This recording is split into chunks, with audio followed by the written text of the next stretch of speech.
My name is Lesley Turner. I'm a fibre artist, and when I moved to Vancouver Island and I saw the trees, the temperate rainforest trees, I realised that even though I was familiar with temperate rainforests because I was born in New Zealand, I didn't know these trees, and I decided I want to get to know them.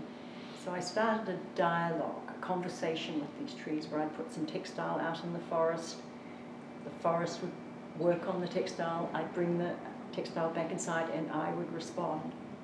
And this body of work here is called Home, and I wrapped each of these sheets that had been in my children's beds as they were growing up. I wrapped each one around a different tree, the 4 main species of the temperate rainforest here, and I left them for this tree to mark the sheets.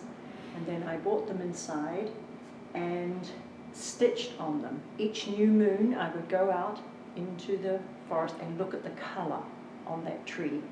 Then I would select the colours of threads and then stitch a band. So there are 13 bands on these sheets, and they show the life of a tree over a year, but chromatically through colour. And there are 4. There's the cedar, Douglas fir, maple, and arbutus.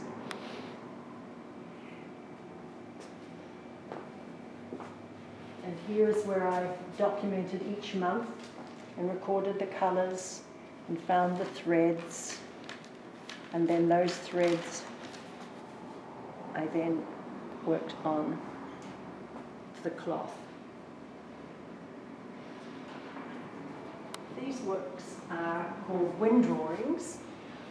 I buried the cloth in the soil under the tree, and some of it I wrapped around the tree, brought it in, laundered it, and then I stretched the cloth onto a hoop and tied a little brush onto the tree's branch. I waited for a windy day and then ran outside with the hoop and held it up after dipping the brush into walnut ink, held it up, and the tree drew on the cloth. And there's a cedar, maple, and Douglas fir. And then I brought the cloth back inside and I embroidered the little branchlets or leaves that fall from the tree when the wind blows. And I like to hang these 3 together because you can see the 3 different types of marks that each tree has made. I think the maple one's quite elegant. The Douglas fir is quite scratchy, and the cedar one is quite jerky. And this work here is called Home. It's called Tree as a Being.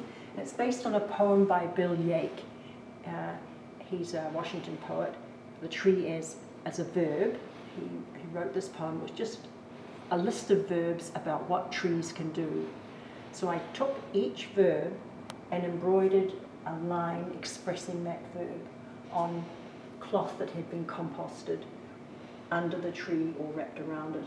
And then I put it on a laundered vintage napkin and then installed it in the shape of a tree.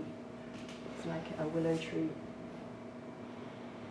So the idea is that understanding the tree is a sentient being. It's something that feels, that does, just like we humans do.